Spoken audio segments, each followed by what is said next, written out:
What's up, everybody? It's been a while, but we are back. John Delarose here, delarose.com. That's DELARROZ.com. You can head to the link in my description below, sign up, and get a free graphic novel from me for your efforts, which I appreciate everybody who does so, and appreciate everybody who supports the channel and the graphic novels.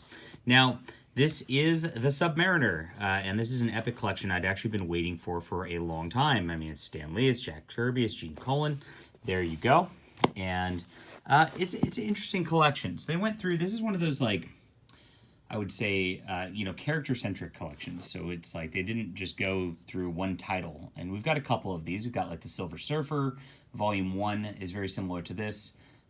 We have Black Widow, which is very similar to this in its first volume, where you kind of get a smattering of info on the characters. Venom's also very similar.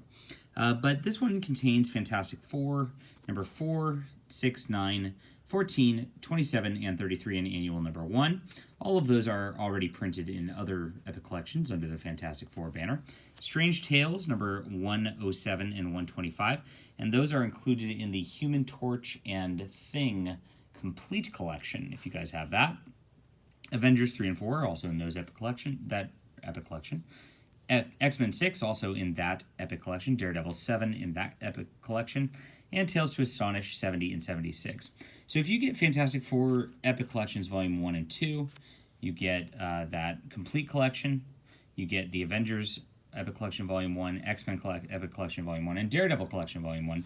You have this entire story that's printed in here, except for this 70 to 76 of Tales to Astonish, where Submariner got his own sequence for a while.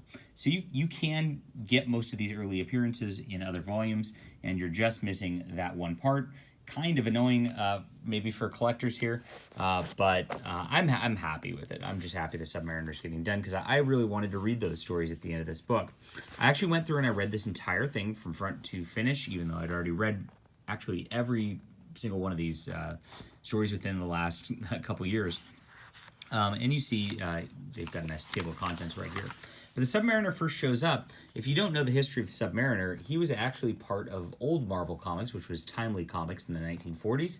And they had this whole line of Submariner comics that was done by Bill Everett in the 1940s. And basically Namor just went around fighting Nazis in the 40s. And they bring him back, actually. He's like this hobo who lost his memory, and the Human Torch just comes across him. And they kind of have a fight, and then he says, "I'll be back," and beware surface dwellers, sort of thing. So very nice Jack Kirby stuff. All this Fantastic Four stuff is just gold. I mean, I was just happy to read it again. There's one where he teams up with Doctor Doom and then realizes the Fantastic Four aren't that bad. Fantastic Four end up saving the Submariner at one point. There's various cool little themes here that Stan and Jack did together that were just awesome. Now, I think we can get past the Fantastic Four stuff soon. Now, of course, other artists don't quite do as well as Jack Kirby.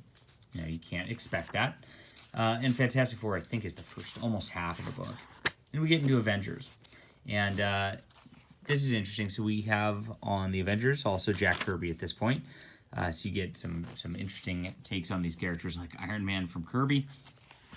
And Submariner is shown here that he can almost go toe-to-toe with Hulk when he's near water. It's a pretty interesting development right there. Cool stuff. I haven't actually read through the Avengers stuff, beyond a few issues that are in different epic collections here and there. Just haven't gotten to it yet, but I will at some point. Back into the Fantastic Four again, and this one, Doctor Strange makes a little guest appearance also. Stan loved putting in those guest appearances of the different characters to cross-market all the books. And we have the one where the X-Men fight him for a little bit. He teams up with Magneto. Kind of lame.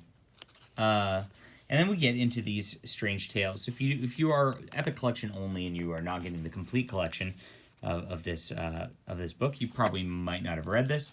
Of course, this is Stan Lee and Gene Colan, so you probably should. It's a very, very short one where the Human Torch really wants to test his mettle against the Submariner. So there wasn't all that much to it, but it was cute. Jack Kirby kind of later into Fantastic Four, you see he gets in these weird collages that he does, which look really cool. And this one introduces this character Krang, who is fighting the Submariner and trying to like steal his crown, and also Lady Dorma underneath the sea. Now the two characters here come up later in the main Submariner mythos once they start to develop that. Basically, Dorma is a lady who wants the Submariner's affection. She wants to be his queen, and he wants to steal it, and yeah, that's about it. We get a Daredevil fight here, which is one of the more interesting ones outside of the Fantastic Four, I would say. Good stuff right there. And then we get into his actual storyline. That's just his own storyline, finally. All right, we're on page 313 already. But it's all good stuff. I mean, this is all, if you're interested in the Submariner at all, those are pretty crucial stories. I do appreciate them being included because it would be tough to start here without that basis. So it does make sense. Now, Gene Colan's art, I believe he goes under Adam Austin on this because he was toying with pen names at the time. Not quite as good as Kirby, a little stiffer, little less control over the anatomy, I'd say. But it's fine, and I like all the sea monsters and stuff that pops up in here. He ends up going on this quest. So basically, Krang takes over the whole empire under sea, and Namor ends up going on this quest, like to find the epic trident of not Zeus. What's the underwater god's name? Whatever that one is. And Poseidon, I think it was. And he's just sent across various dangers along the way while Krang watches and Dorma plots. You think the Submariner is just going to be on this quest forever. The people are going to be subjugated forever.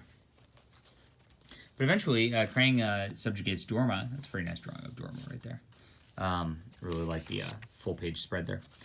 And the Submariner realizes there's something wrong, and he tries to go back and get her, is what it comes down to. And so he goes, look, I failed the quest because I was going to go. And then the god's like, nope, you didn't actually fail the quest because, like, you showed that you have compassion and what it takes, actually. And he eventually goes back and rescues the lady. Oh, we get these creatures that do come up later, the faceless ones, as they were. And they're from the deeps and pretty evil. And so he has to rescue Dorma from them first. Krang makes a little robot, underwater robot, to go fight his own people and keep control. And eventually Namor, beats through all this stuff. Pretty cool. There's the trident. Oh my gosh, now he can truly be king. So it's a pretty limited story, but you know what I like about this is when Stan Lee does these little 12-page serials, and every issue it just sets up the next conflict, I really think he's at his best. When Doctor Strange went to that level, it was just awesome. And when the Hulk did this, which is in the Epic Collection Volume 2, also awesome. So this really has that same feel where it's just quick-paced, fun things are happening. I care about the characters. You can tell this is just like Stan Lee, really at his writing best, I think. And eventually he is able to reclaim his rightful place with his trident, even though it kind of looks ridiculous there. And that's it. It does set up the next story here. There's some earthquake problems or something blowing up or something like that that's going on. And that is the end of the book. So we're at 402 pages clocked in here. And very solid Epic Collection. This is like an 8 out of 10 overall. You definitely, I'd prefer the Fantastic Four ones over it, to be honest. But it's still good classic comic fare. And that's what we're about around here. All right, let me know what you think. Hit that like and subscribe button. We'll be back soon.